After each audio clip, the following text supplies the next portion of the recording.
So the last time Nintendo asked us to wake up barely at dawn for a presentation, it didn't really go so well for us, did it?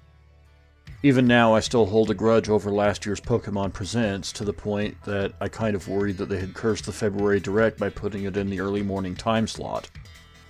Thankfully, there were no such issues with this presentation, especially if you caught the Japanese one, as I always press people to do on this channel. This is Little Akiba Games, I'm Patrick, welcome back to the shop. Unlike last time, I'm not really going to touch much on the North American Direct. They were good announcements and fill out the calendar really well for a system that a lot of people assumed would be getting ignored by developers and publishers as it waits for its replacement next year. Clearly that is not the case and will be eating well throughout 2024. However, I'm going to open up with some true disappointments in what we didn't see.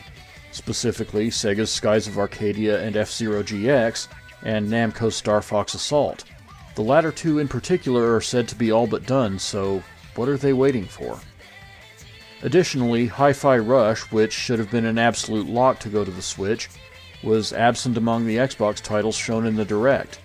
Suddenly feeling a lot less excited about this Xbox multi-platform initiative. Hopefully PlayStation and Switch 2 releases of Killer Instinct will be coming along next year, and really put those new servers to work. It could be exactly what that game needs. Moving on to the Japanese Direct. Based on the wildly popular Japanese TV show of the same name, seriously, go out of your way to check it out if you haven't seen it already, Game Center CX 1+2 Replay looks to be a blend of WarioWare and NES Remix set in the background of the aforementioned TV show. Bite-sized chunks of retro games curated to provide you with a good challenge. I'll have to look out for this one, but honestly, anything with Game Center CX attached to it has my attention.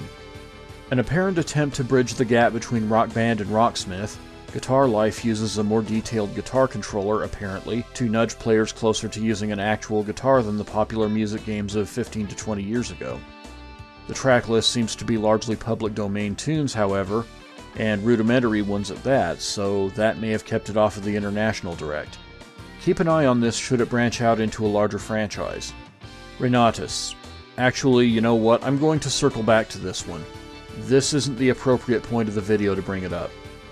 I was happy to see final updates on Eiyuden Chronicle and Saga Emerald Beyond in the Japanese Direct, and found it rather strange that they weren't in the International considering the anticipation for both titles over here. Including Eiyuden Chronicle in particular in the International Direct would have been a very classy gesture in light of the recent passing of Eiyuden Chronicle lead designer and Suikoden series creator Yoshitaka Murayama, who just managed to get this project across the finish line before we lost him. Library of Ruina looks remarkable, and I'm not even sure what it is. It looks like a hybrid visual novel RPG with a serious old-school bent. It's brought to us courtesy of Arc System Works, so I already know the gameplay is going to be there. Hopefully a North American release announcement is forthcoming. Of course, now we come to the elephant in the room, because Mother 3 is on its way to Nintendo Switch Online. In Japan only. First of all, congratulations to Japan because this is a good acquisition for their NSO service. However, it definitely twists the knife with a Western player base which, despite all that has been done to move things forward, including a completed translation patch that has been offered to Nintendo free of charge, has still not been given a chance to access this game directly from Nintendo in English. Now, I'm not a big Earthbound guy, but this situation has gone on for far too long, and hopefully it actually comes to a head sooner rather than later, with Mother 3 arriving on a version of NSO now. But hey, Microsoft has started the process of getting Rare's titles added to the service, so that's something. At least once we get Diddy Kong Racing added, am I right? Now we can talk about Reynatis. And the reason I wanted to save this for the end of the video is because I feel like it would have been a much better candidate for the end of the Nintendo Direct than Endless Ocean was, for both the Japanese and International Directs. That isn't to take anything away from Endless Ocean because that looks stellar in its own way, but Reynatis is much more of that kind of game for the role of a Nintendo Direct closer.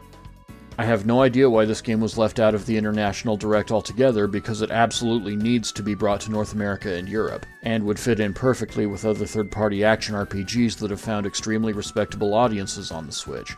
As it stands, it's clearly going to be worth following throughout the remaining 5 months of its development, because this could be a real import darling if it isn't picked up for domestic release before it lands. This is the kind of game we need more of on the Switch. All told, this was a much better Direct than a lot of people were expecting, although certain games being on a milk carton at this point is becoming worrisome. It definitely filled out a good chunk of my to-buy list for the year nonetheless.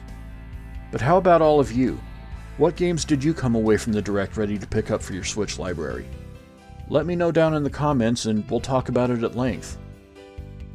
That's all for now. If you liked this video, then please be sure to let YouTube know with your like, comment, share, and subscribe, as we're still making good progress toward 1,000 subscribers in 2024, and it'd be great to have you be a part of this growing community if you aren't already. Click the notification bell to know right away when the next video drops. I look forward to seeing you back here next time at Little Akiba Games.